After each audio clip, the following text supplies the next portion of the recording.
Alright, so I'm working on the drain line now. So what happened is that here's the line that was here, and then I used my Sawzall at first and I cut it out. But when I did that, it kind of melted this plastic a lot worse than what I expected. So then I just, it was still a little long anyways, but I stopped using the Sawzall and I just used the hand saw, and I got cleaner cuts that way. So, and I did a dry fit with this here, and I slipped it on all the way, and then put a piece of drywall, half-inch drywall there, and measured from here to there, and it measures 12.5 inches once it's fully seated to the finished wall, and it's supposed to be 12, so I'm a half-inch long, and I'd rather be slightly long than short. So I'm going to live with 12.5 inches. So I want to go ahead and put this on right now, and I want to get this thing glued on. So I'm just going to wipe off this joint here and here. Now this is ABS, which is different than PVC, so I purchased the special ABS. Instead of primer, they call it a cleaner. So I'm going to use this cleaner. Make sure my joint is ready here. Make sure I don't get confused as far as which one I'm doing. Alright.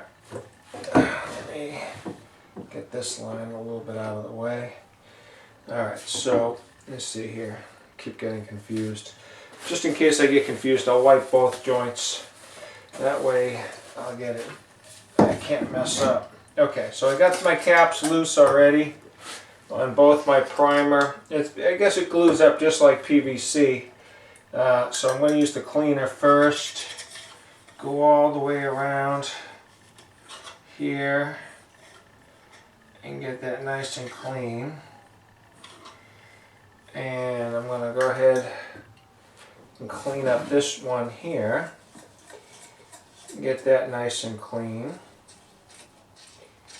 Alright, there we go. Alright, done with the cleaner.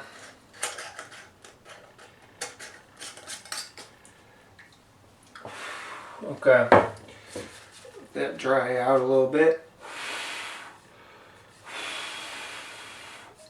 And then we'll use the, in this case it's called medium black ABS cement. And that's it. Just want to get this a little bit drier.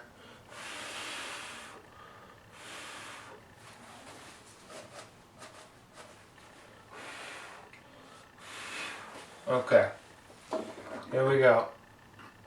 Alright, let's start with this one first. Alright, get a nice liberal there on there. And I'll swab it again, get underneath, fully saturate this puppy, and then I'll do the same with this. There we go, fully saturated. Now, we're going to go ahead, put this in all the way, get my bubble level on there, and then get myself a nice bubble. Alright, right there is perfect. I'm going to hold that in while it's curing there at that half-inch, at that level right there. While it's doing that, I'll just quickly get one more measurement on here. Yeah, it's about 12.5 inches fully set.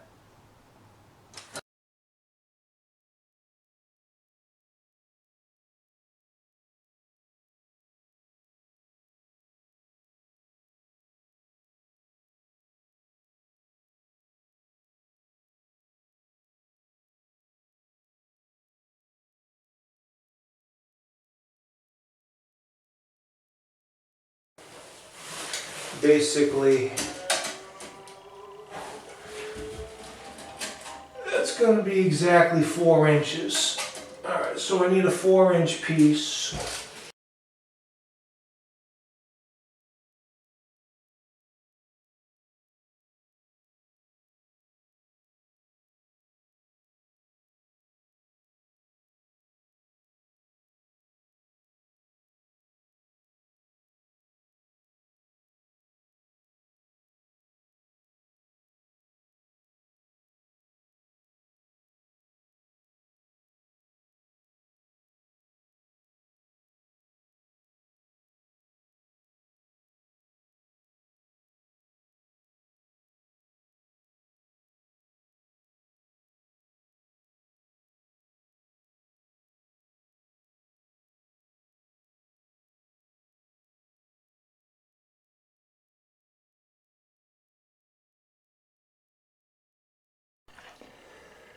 Okay, this is what I'm going to do.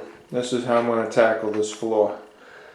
So what I've done is we got the board up, and you can clearly see the joists, one here, and those are 16. These particular ones are 16 1/4 apart, but they're meant to be 16 inches on center is the way they should go.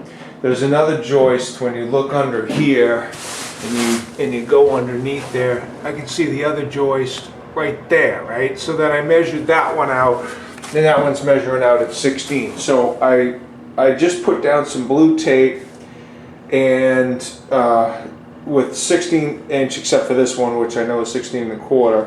This one I don't know, although I can see a nailing pattern here. So I can't really see the rest of the nails, but I'm just going to make an assumption that there's another one right there with 16 inch. Anyways, and then I take my cell phone with that, and then I take a picture of this, so this way if I want to put any screws down and I want to get into a joist, I know where my joists should land, okay? So that's why I did this the way that I did it. Before I lay that down, I'm just going to take some caulking. I've got some tubes of caulking here. Probably not that tube of Henry's, but maybe the other ones there.